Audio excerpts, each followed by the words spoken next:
Hello, and welcome to Faraway Radio, the social impact podcast that spotlights the voices of grassroots humanitarians and environmentalists, focusing on stories of changemakers. Join us every week as we connect with these leaders from around the world and hear about their journeys of creating community resilience. This season, we're going to be focusing on the changemakers of the ocean, inspiring activists, athletes, explorers, and even an astronaut who are using art, tech, and science to better our oceans.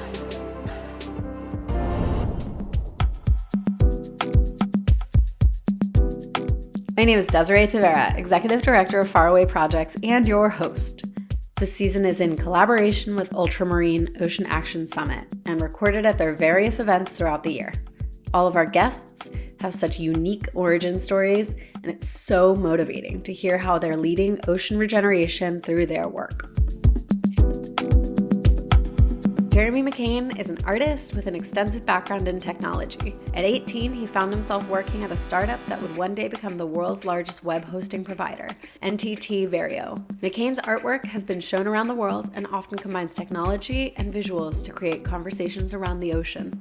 He is also the founder of OCN.ai, a tech company that's developed a health monitoring system for the ocean. The OCN.ai system is like a fancy Fitbit for the ocean. OCN uses data to measure, report, and verify ocean health. This ultimately enables funding via blue carbon credits, creating a new revenue source for island nations. Susie Mai is a lover of adventure and the oceans. She's one of the world's most successful female kiteboarders, having won the prestigious Red Bull King of the Year award 3 years in a row. And from 2003 to 2012, she consistently achieved a top 5 position on the Kiteboarding World Tour. Her deep passion for the ocean has manifested into a number of creative, innovative, and impactful projects that combine water sports and ocean conservation, including Ultramarine and the Cabarete Kite Festival in Dominican Republic. She has recently taken up a new adventure, motherhood. Let's find out more about what Susie and Jeremy are up to in the ocean space.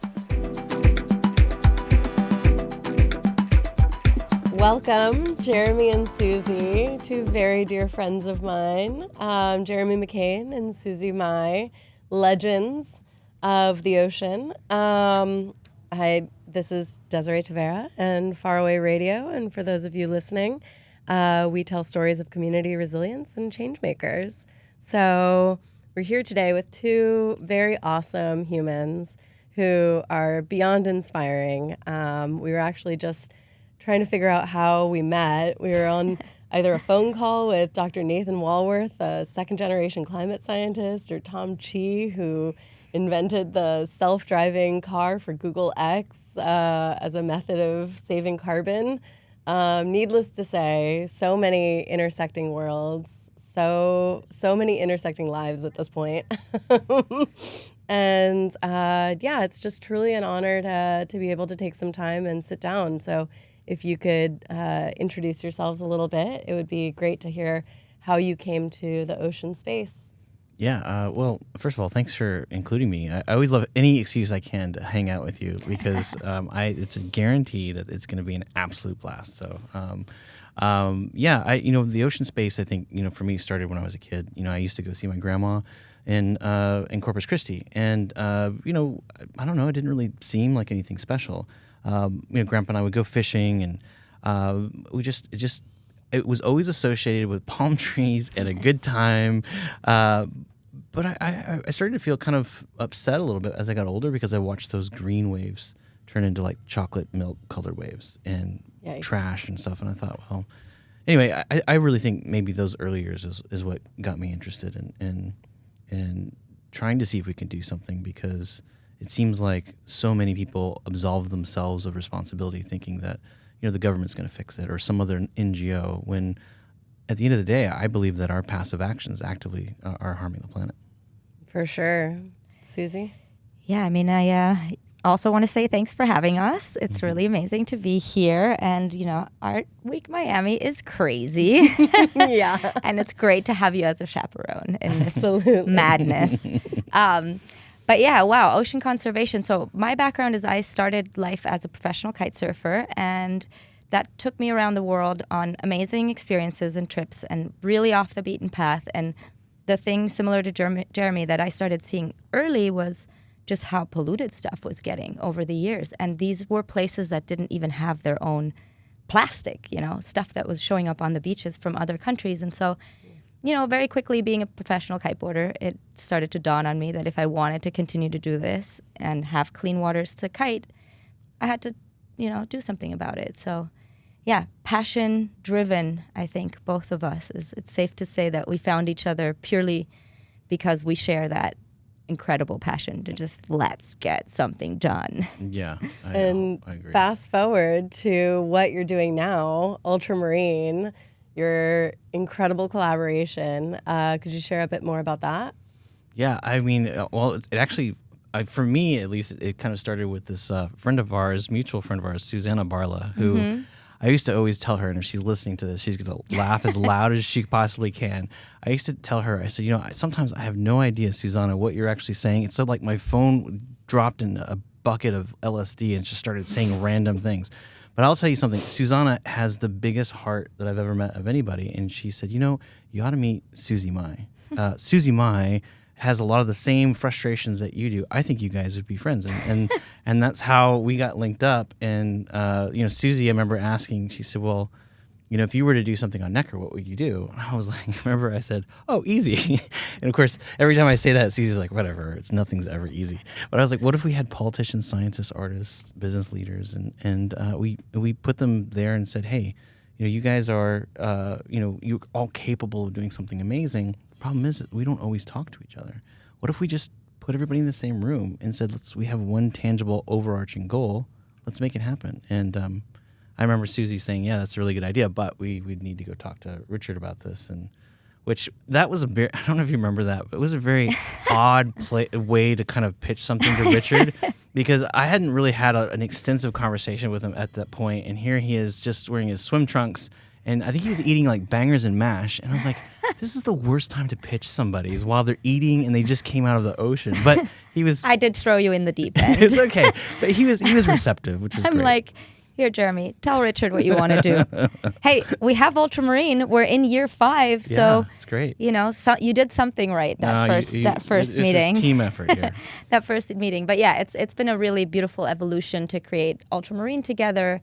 As Jeremy mentioned, it was really born out of our frustration to try and get something done versus just talk about stuff. And, you go around to all the conferences and it's great. There are a lot of things being discussed, but really we were missing that part of like, okay, well now we're all revved up and we're ready to do something and there's just not really a short-term plan, right? Everyone's got these long-term goals. So we're like, sweet, let's just, use our ADD in a good way and just try to focus on things that we can complete in a 12-month cycle and try to hold everyone accountable who's in our group to have accountability buddies and milestones and try to check in. Maybe we should do little badges from now on and be 24 months.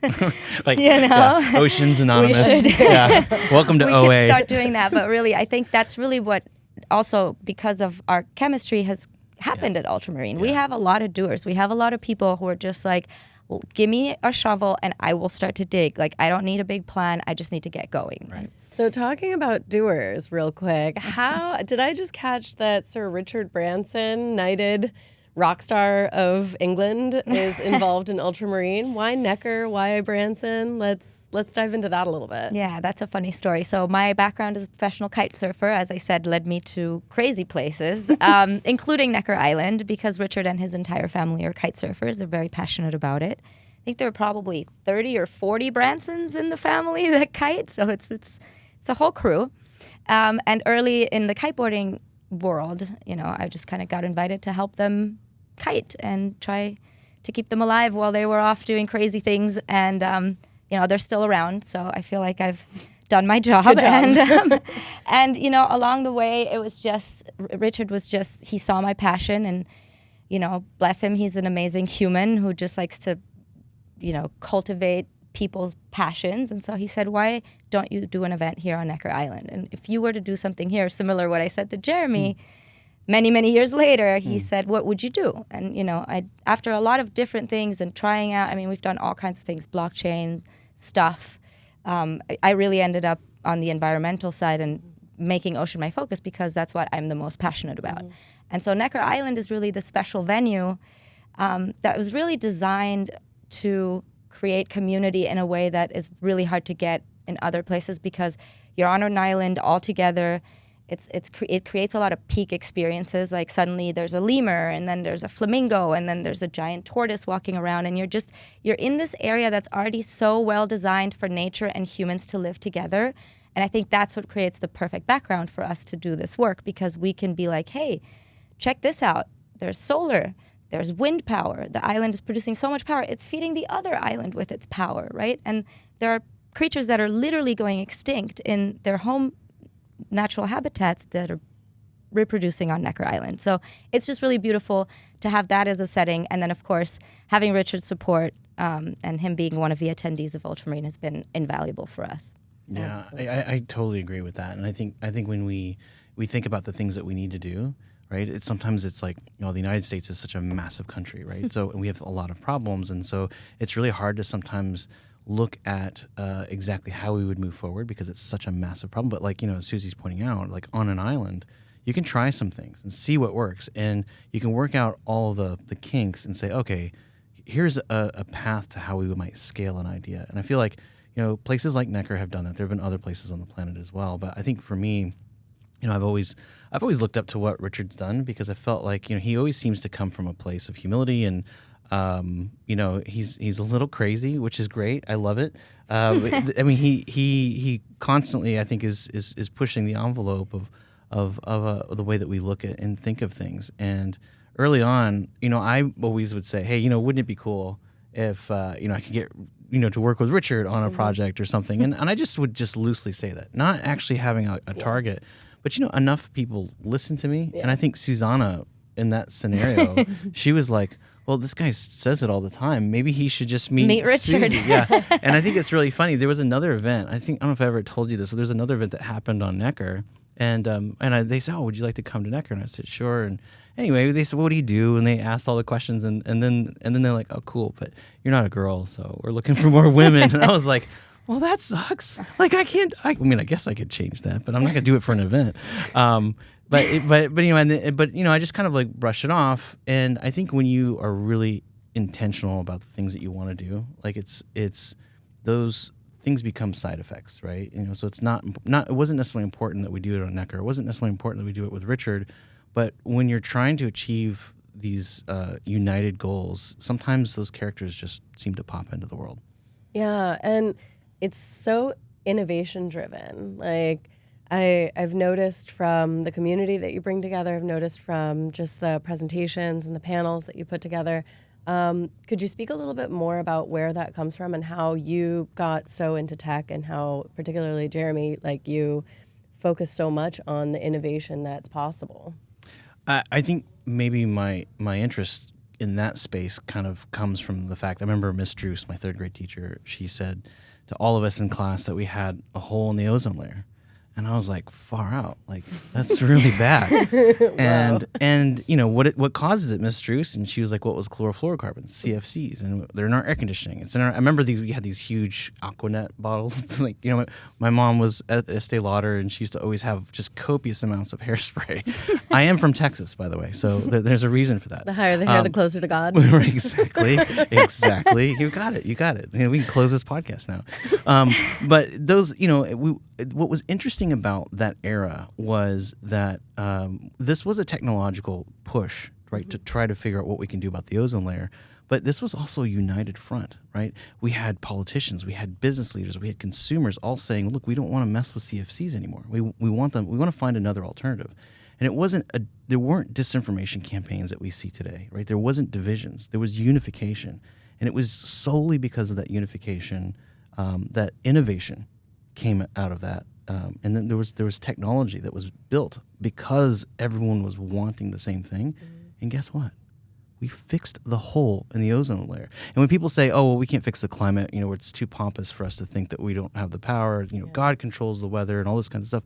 Yeah, but we're the ones that messed it up. And if we're the ones that messed it up, we're the ones that can make it right. I really believe that. And so I do think technology plays a vital role in that. I mean, my work at OCN.ai, which is a company I started in 2018, the whole mission is to try to measure so that we know what to improve. Because right now, we're not measuring in a fast enough frame rate so that we can actually make active decisions. Because most of the time when you hear a report, like the next IPCC report that comes out, it's going to be a report of what happened. Wouldn't it be cool if we could have a report of what's off and it gave us time to do something about it before it became catastrophic? And so that's why I think, how else would you do that? You do it with technology. Yeah. And I'm not saying that it's a silver bullet, it's going to solve all the problems, but we got to start somewhere. Yeah, I mean, we've got speedometers to tell us when we're going too fast. I don't use those. Oh. Not in Texas. Don't mess with Texas. Just not follow the speed limit. Yeah, I don't think anybody follows the speed limit in Texas. Anyway, that's a whole nother deal. Sounds fun. I know. So speaking about going fast and maybe not breaking things, where's Ultramarine headed? Where's the vision? Where's the mission going? And can you tell us a little bit more about this January event? I mean, you mean this amazing event we're about to host in 4 weeks' time, and we're all sitting here freaking out because we're at Art Basel when we should be working. This is working. Excuse me. No, of course. No, so What is work again?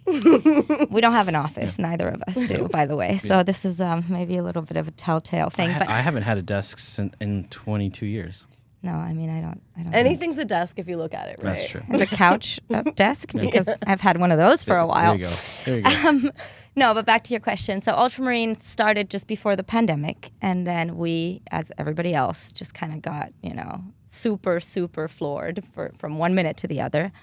But we were able to keep our event on Necker Island going. Luckily, Necker is a small private island that was able to put a lot of COVID measures in place. And even though our tiny, tiny event in 2021 was only 14 people, we made it and we did it and we continued the mission because we believe that just because of COVID, it doesn't mean that all of the ocean problems stop. And even some of those got made worse by the pandemic, right? So fast forward to now versus when we started, I think we're now finally back at the place where we can really put the pedal to the metal in the form of doing a lot of other meetups and doing a lot of community building exercises that were just impossible during the lockdowns.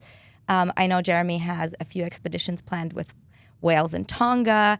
But, as we start to grow the community, we want to kind of create a format where there are smaller meetups and smaller activations all around the world based on either a project or a person that's interesting to our community. So when we talk, and this stuff kind of started happening in a smaller way during COVID, but really now that we're back, we're going to put a really nice agenda together for next year and have, up to maybe 5 or 6 different meetups. Things like Jeremy McCain coming to Hawaii with the underwater dialogue for munitions and trying to get all these unexploded warheads away from the reefs that the tourists are snorkeling on, right? And these are all of these projects that come out of Ultramarine are going to turn into their own expeditions and missions, and we're going to be throwing parties, all over the place. We like to go to COP. We like to go to all the bigger ocean events and do our satellite events. So really the vision is to just continue to grow the community in a grassroots and core way, to bring more amazing people in. And this is what I always have to say at this part. We don't really have any sort of standard. You can be an ultramariner no matter who you are. You don't have to know much about the ocean. You don't even have to like the ocean that much, because we'll promise you that after you hang out with us, you're going to be looking around for something to do. Because we're old.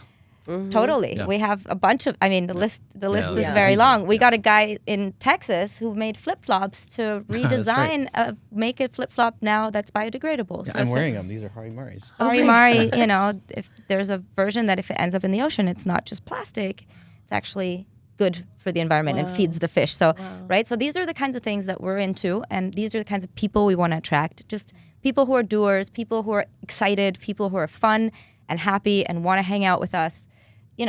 That's really the only prerequisite. You don't need to know too much. You don't need to be a scientist. We got a lot of those. And that is something really democratizing about the community that you bring together.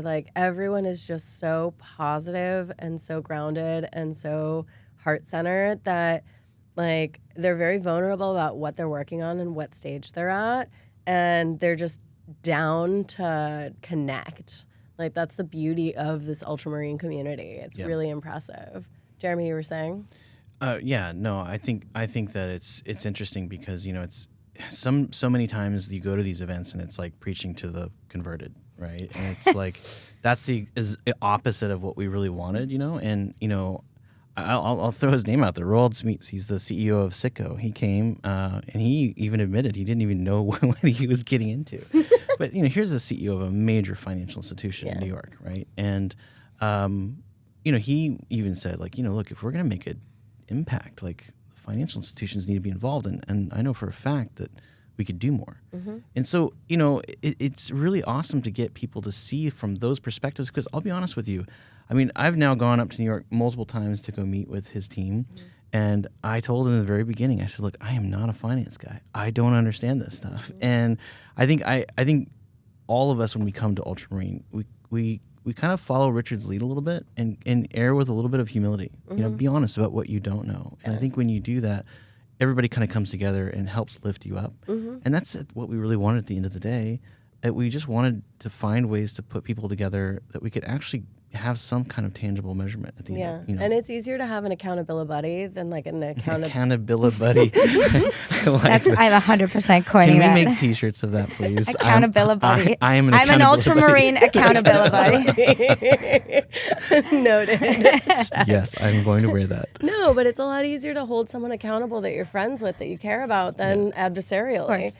Like, and that's something that, like, inviting new people to the ocean space, like, you can start creating these measures of accountability through support systems. Like, that's really powerful. And I really think that, we've kind of run out of time to try and fix it all on our own. There literally is no time left. And the only way is going to be for everyone to just get together, work together, pull other people in. Just like Jeremy mentioned, Roald, like, we need the people who can move the needle to just do a little bit. We don't need a bunch of people to change their lives around. Because their little bit is our lot. Exactly. No one needs to, like, ruin their P&L. No one needs to ruin their business plan for doing the right thing. There are many, many ways to do the correct thing without sacrificing anything else. And unless you're BP. I mean, there will always be things that we need petroleum for. Sure. There will always be things we need plastics for, especially in medicine. There are ways to do that consciously. There are ways to use plastic only for where it's really life or death, and use other stuff for other things, right? And you don't need to wrap a banana in plastic. No, absolutely not. That's not needed. It's got its own, like, wrapper that's way more advanced than anything we could build. It's a better color than plastic. It does all the things that we wish plastic could do. A banana wrapper, if you really think about it. Yeah. Art Basel bananas. I mean, yeah, Banksy was onto something, right? But back to the question about the event, I'll just go into that just very, very briefly. So the reason we use Necker and the reason we love this so much is because Necker really, we do follow Richard's lead, as Jeremy said.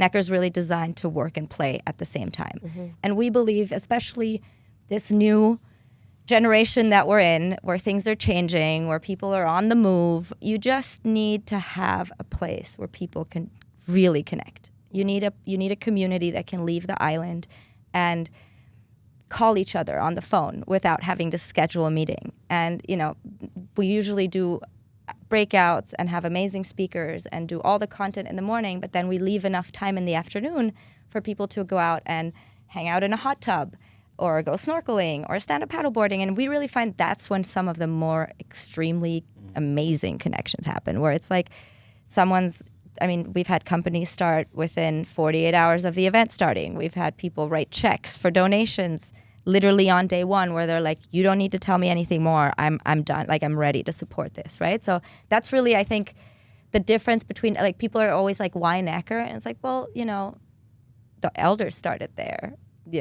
Mandela, Jimmy Carter, there are the Carbon War Room. There's so many incredible organizations that came out of that place because it is just a natural catalyst for this kind of stuff. Susie, do you remember that first year we did Ultramarine and then Richard asked for an agenda? Oh, yeah. Well, and I was kind of like, all right, I'm just going to let Jeremy run with this. And he had programmed mornings and afternoons. And we even pushed it back to 5, remember? I'm like, Jeremy, we have to push your after. He wanted, like, morning agenda, lunch, maybe like a 30-minute lemur feed, but that was it. And then he wanted people to go right back to the conference room. I'm like, we got stuff to do, and man. I'm like, Jeremy, look, I'm sorry, but you're not going to keep people in here. Let's move it to 5 p.m. And then the afternoon slot. Let's give them like 3 hours off. And then Richard looks at the agenda and he's like, what is this? And he just like took a pen and just crossed out all the afternoon agenda, like all of it. He's just like, people need to have fun. People need to enjoy Necker. People need to connect. And at the end of the day, that's really what. Yeah, he was really gracious when he said it. He's like, oh, Necker, we tend to like to play harder than we were. And I was like, yeah. And then, kind of my I don't know, it was like the first time that I had done this with Susie. And so like, I'm a little bit of a perfectionist, as you both know. And I'm like, oh, right, yes, I'm going to redo this, and it's just like, and it made sense when he said it, but, you don't think about it because, especially if you spend time at UN events and whatever, it's just like stuff back to back. Mm-hmm. And then, if you really think about it, where did you make those impressions? Well, it was in the hallways. Mm-hmm. It was, at the restaurants or whatever. At the happy hours. And that's we try to curate a lot of that. I would say that probably the most impactful conversations I've ever had on Necker are in the hot tub. There are multiple hot tubs. So it's not just one hot tub. That's true. It's not this weird place where like there are like 5 hot tubs on Necker. I just snorted on a podcast. Oh my God. When you keep hearing about this hot tub, there are multiple. One of them is a 50-person hot tub, by the way. So, so that one's on the beach. Yeah. But yeah, we're just stoked to have found each other, I guess, Jeremy. And we're stoked that we're in year 5 and we really have some great people. We've had some amazing outcomes. Maybe, Jeremy, we can talk quickly about some of the things that we've actually achieved in the last 5 years. That'd be great. Sure. Yeah, I think, that's one of the things where I would say, like, I would love to be able to say that, Susie and I, we just made it all happen, put the right people together. But the truth is that we have an idea and then people come and they say, well, what if? Yeah. Right? And it's and the two of you have gravitational forces, let's be clear. Well, we don't know why. Yeah. Maybe it's the karaoke. It's definitely the karaoke. I don't know. But, we've had a couple really interesting things that have happened. One of the ones I think that, for me, I feel has had the most gravity. We had a gentleman by the name of Ross Gibby come to Ultramarine. And I remember having conversations with Ross leading up to coming to Ultramarine, and they were just like, I don't know. Because keep in mind, we're always trying to find sponsors so that we can try to reduce the cost as much as possible to individuals. It's not an easy thing to do. But as I like to look at it for myself and any type of event like this, and it sounds cheesy, but it's an investment in the individual, right? And I think Ross and CRDC realized that because when they came, they realized how volatile like all of these ideas are and how they just lit up on fire. And so just to tell you, CRDC is the Center for Regenerative Design and Collaboration is what it stands for. But what they've done is they can take all forms of plastic 1 through 7, right? And whether it's dirty or whatever, normally you have to sort it. It's a big pain. They can actually take those, doesn't matter what format it's in, and they create a new product. Molecular, it's completely changed, and it's called Resin 8, which is a beautiful name, A+ for branding. And essentially what it is, it's an aggregate, and they use that aggregate in concrete. And concrete, as you know, is one of the greatest sources of carbon emissions on the planet. So not only are they eradicating that problem, but they're also finding an end-of-life closed-loop solution for plastics. Now, awesome. Everybody's got ideas, and as you've probably heard me say before, man plans, God laughs. But what's great about this is that they've actually done a number of things. They've got now a plant in New York. They're doing something in Costa Rica. Dominican Republic. They're going to do Dominican Republic. And so we introduced them to some folks in South Korea. And South Korea now wants to completely eradicate all of their plastic waste programs within the next few years. So that's really exciting because now we start to see, we've been doing it wrong. And it kind of tailors in very nicely to the things that I believe.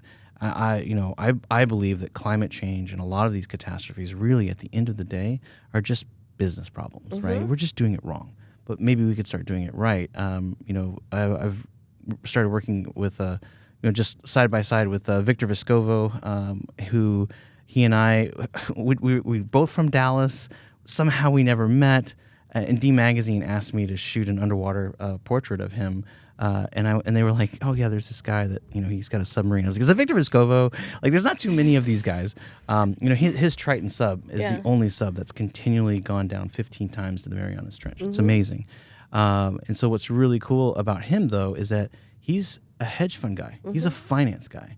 And he looks at deep sea mining and all these other kinds of things as a business problem, right? It's the way that we invest in things. So I've kind of started to really kind of get enlightened by guys like Victor, folks like Ralph Chami from the International Monetary Fund that'll be joining us at Ultramarine this year.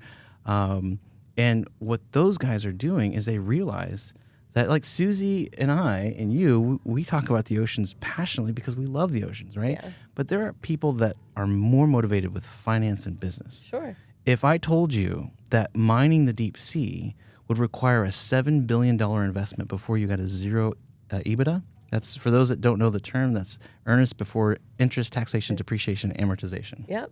I am learning a few things. You are. I'm impressed. And when you look at that, it just doesn't make good financial sense. Yeah.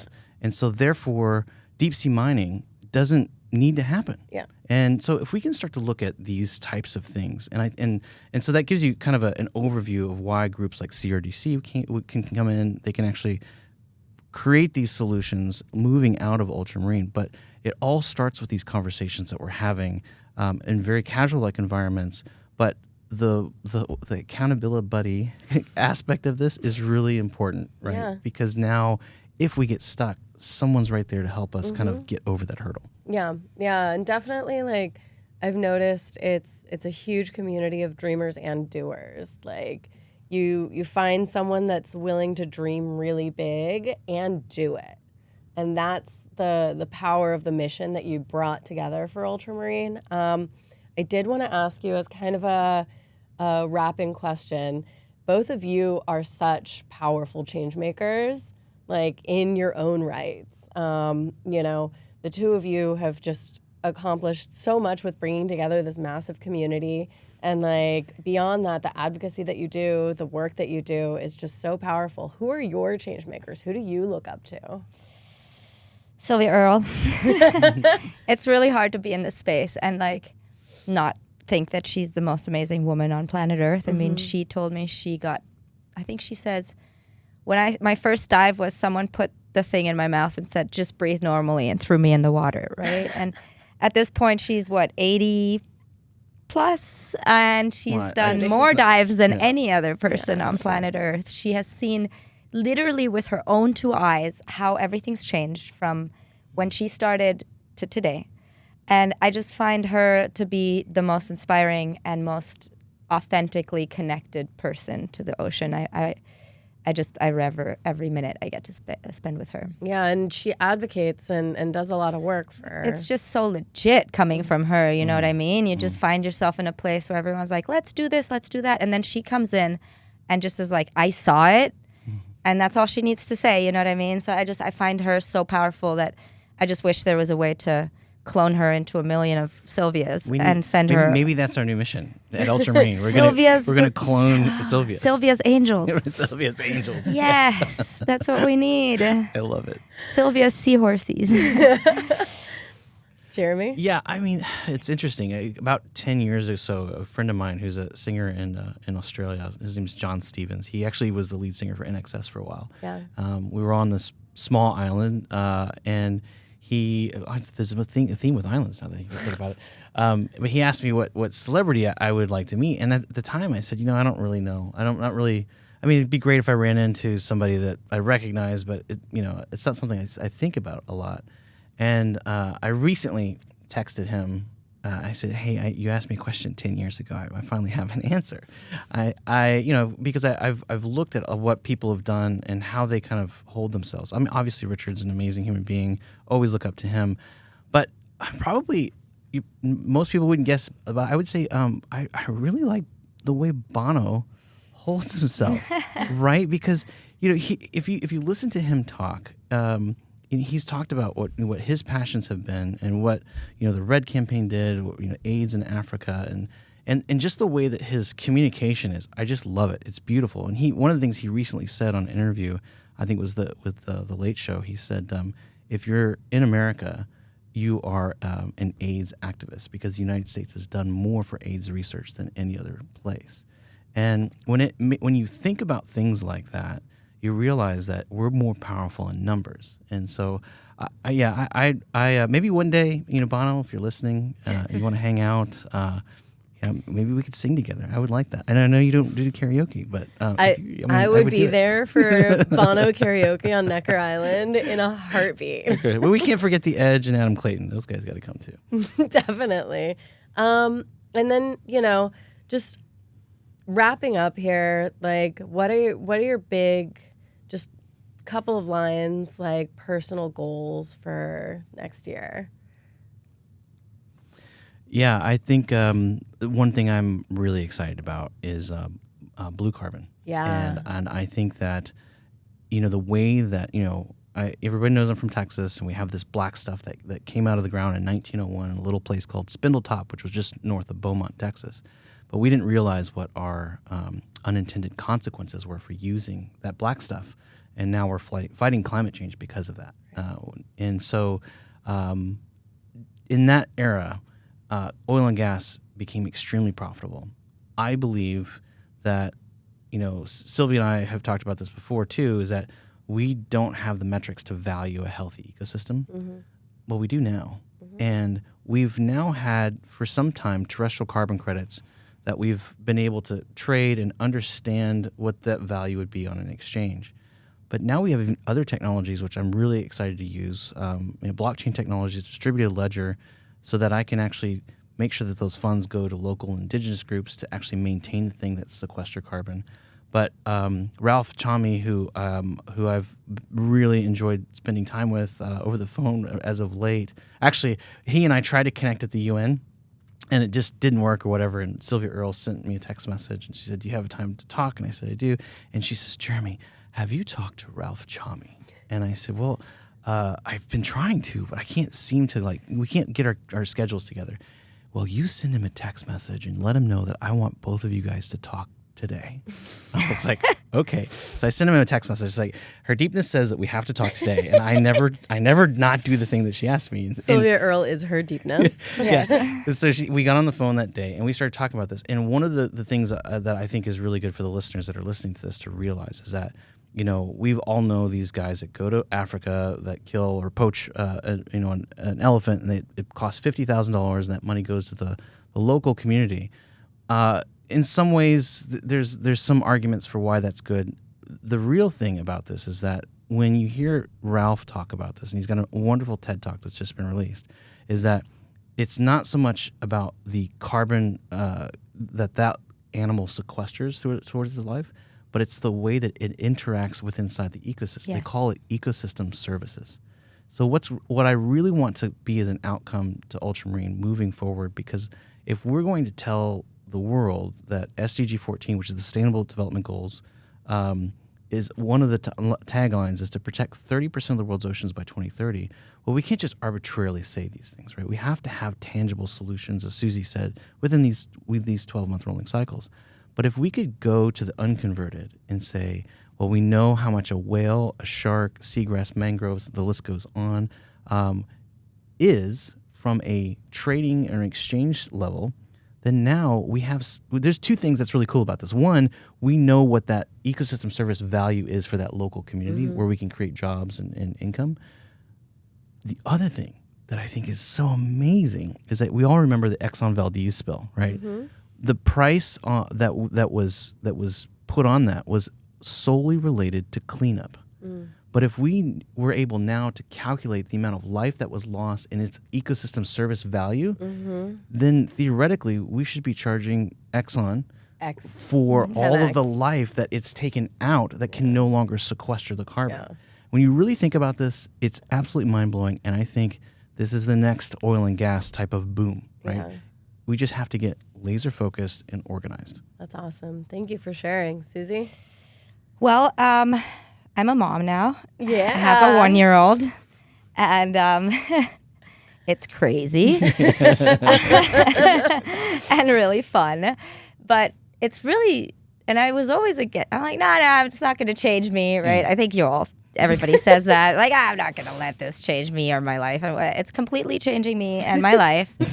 And I want to get into the educational part a lot more. I think all of the stuff that we're doing and all of these things that we're inventing, if we get the right demographic involved, it'll take 1 year instead of us old folks doing something for 20 years. Honestly, like they're going to be so on the cutting edge. They're going to be so versed in this technology coming up. It's going to be second nature to them. Stuff that for us is, even hard to comprehend. These guys are going to just be like, oh yeah, of course there's a bacteria that eats plastic, whereas we're just like, that's a thing now, So I really think that my passion for going forward is going to be just going more that direction. Just figure out how to educate everybody, get that message of ultramarine out there, and not just, like Jeremy said, and it's funny because the children are already converted, right? Like, we just need to not let them go down the whole... cynical. Right, exactly. What's funny about that is about 6 months ago, we were doing that NSF dive in the Keys.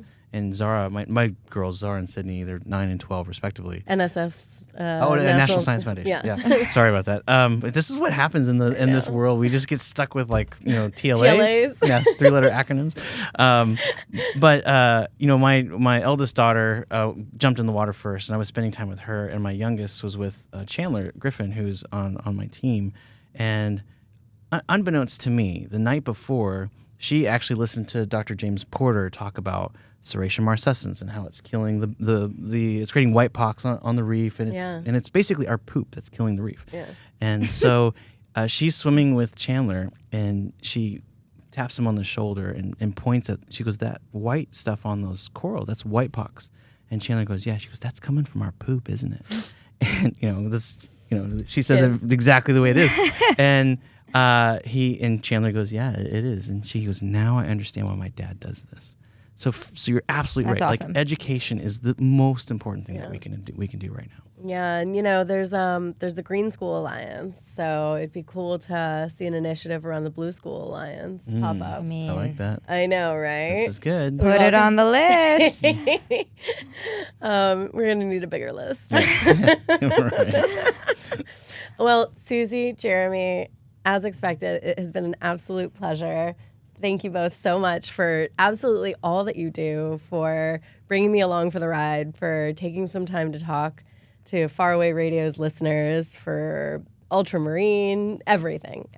Thank you both. Thank you so much for having us. We are a huge fan and supporter and user of the services from here to here for Faraway Projects. Yes. Absolutely. Actually, well, thanks to Faraway Projects, we have the OCN Foundation. Yeah. So we're really grateful to be working with you. But the truth really is, for me, if Des asks me to do anything, she's one of the few people on the planet I don't ask any more questions. I just say, yes, I'm in.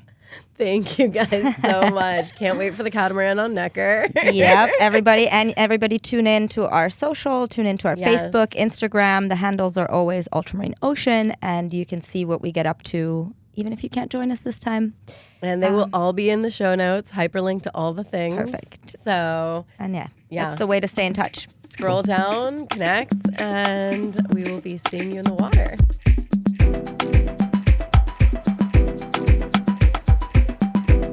That's our last podcast of season 1. Thank you all for coming along for the ride as we took a deep dive into athletes, defenders, explorers, and even astronauts who are all focused on saving the ocean in their unique ways.